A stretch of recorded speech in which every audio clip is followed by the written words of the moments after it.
Hi there, I hope you're having a great day. In today's video, we're going to be talking about empathy and what empathy is and whether or not you are empathetic. I have 7 things to see if you really are showing empathy and if you're practicing empathy.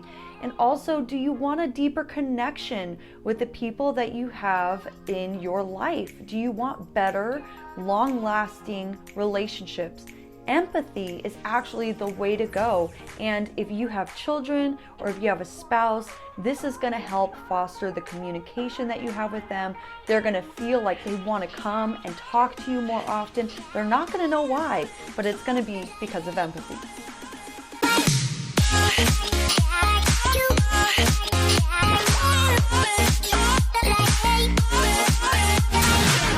Hi there, and welcome to the Booksters Club, where we find daily inspiration from the books you love. Today's featured book is A Whole New Mind by Daniel Pink, and today's inspirational thought comes to us on page number 159. It says, "Empathy is the ability to imagine yourself in someone else's position and to intuit what that person is feeling. It is the ability to stand in others' shoes, to see with their eyes, and to feel with their hearts. It is something we do pretty much spontaneously, an act of instinct rather than the product of deliberation.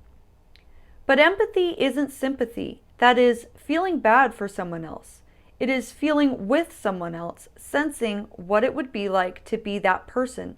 Empathy is a stunning act of imaginative daring do, the ultimate virtual reality, climbing into another's mind to experience the world from that person's perspective." In the book, it talks about the difference between sympathy and empathy. And I actually used to think that the difference, or the only difference between sympathy and empathy, was that empathy needed a personal experience in order to understand where that person was coming from. But actually, sympathy is when you're just feeling sorry for someone and you're feeling pity for somebody or for their situation or circumstance.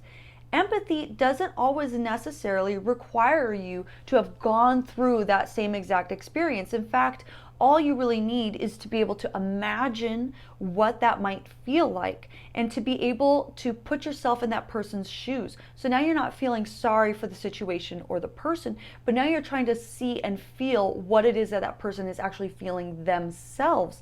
In fact, you can develop empathy even more by giving that person your perspective on how they feel. So you could say things like, man, I could only imagine that it would feel like this, and that. And having gone through that experience would make me also feel like this, and that. Is that what you're feeling? Is that what you're experiencing? Asking for that person to give you feedback will further clarify exactly what that perspective looks like, and it will deepen your sense of empathy. Empathy is truly important in connection with other human beings. And I really used to think, man, I feel like I'm doing pretty good when it comes to empathy. But I found this terrific article. The article is called You're Not Empathetic If You Do These 7 Things. And I really found this to be very valuable and eye-opening. And I wanted to share those 7 things with you here in this video. Number 1, the dodger. This is someone who constantly tries to change the subject when you are sharing a story with them that may require some empathy. And this is very different from someone who may be busy at the time, who just doesn't have the time to really get into something like that. This is someone who has the time, has the ability, but it makes them so uncomfortable that they're just trying to change the subject. Number 2, the positive picker-upper. This is someone who is constantly trying to paint a silver lining on whatever it is that you're going through. They can say things like, well, at least you still have your job, at least you still have your health, and they will constantly try to show you what it is that you should be happy about instead of feeling bad for yourself. Number 3, the minimizer. This person tries their best to make your problem seem as small and as insignificant as possible, really downplaying what it is that you're experiencing.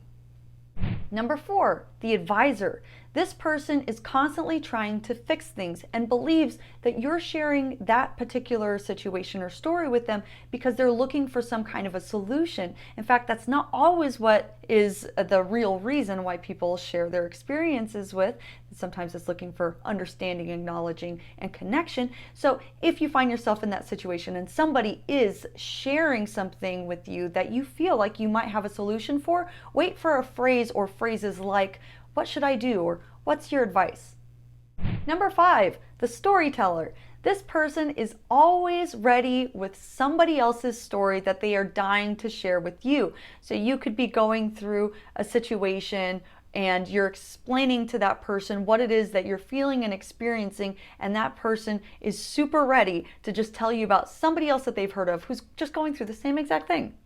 Number 6, the one-upper. This is someone who is constantly trying to one-up you and tell you, "Oh, what you're going through, that's nothing. What I went through was way worse." Number 7, the dramatist. This is someone who actually gets more upset than the person who is sharing the story. And this is how people will try to twist this and make this about themselves. And then all of a sudden, you're kind of consoling that person and telling them everything is going to be okay, when really you were the one sharing the story in the first place. So all of these 7 things that people tend to do, I chuckled a little bit in the beginning of this video because the title of the article is "You're not empathetic if you do these 7 things." I would say you're not showing empathy if you're doing those 7 things. We all tend to do a little bit of these things. It doesn't mean you're empathetic or not, but in those situations, you're actually not showing empathy. And what is empathy? Empathy is that connection, like I said, that we have with other people. If you're doing any one of these 7 things, what's really going on is you're trying to avoid the uncomfortable, natural feeling of empathy that you're experiencing when somebody else is sharing their experience with you. Any one of these 7 things is your way of kind of avoiding that feeling, because you're like, "Oh, I don't know what to do. I don't know. Maybe I should fix it. Maybe I should share advice. Maybe I should give a personal story or a situation," when really all that needs to be done is to just simply acknowledge what that person is feeling, to show that person that you see their perspective and you understand where they're coming from and you feel what they're feeling, without solution if they're not asking and if it's unsolicited, and without any other way of trying to just simply avoid it. So if any one of these 7 things that I shared with you were eye-opening for you, because they definitely were for me, I would love to hear about that in the comments. If there was a different part in the book that I shared with you, or a different take that you had on that part, or a different book entirely that you think should be featured here on the Booksters Club, I would also love to hear about that in the comments. Thank you for clicking that like button if you liked it and if you found this video valuable. And don't forget to subscribe and ring that bell if you're new, because I post new videos just like this every single day. See you tomorrow, Booksters. Pathetic. I have 7 questions or 7 things. Hi there, Booksters. Hi there. Hope you're having a great day. Not, and it's quite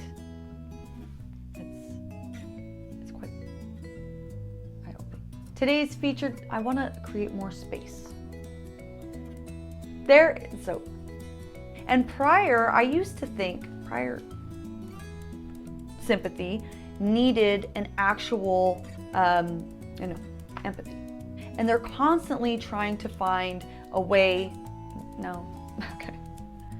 segue and finish. Is it recording?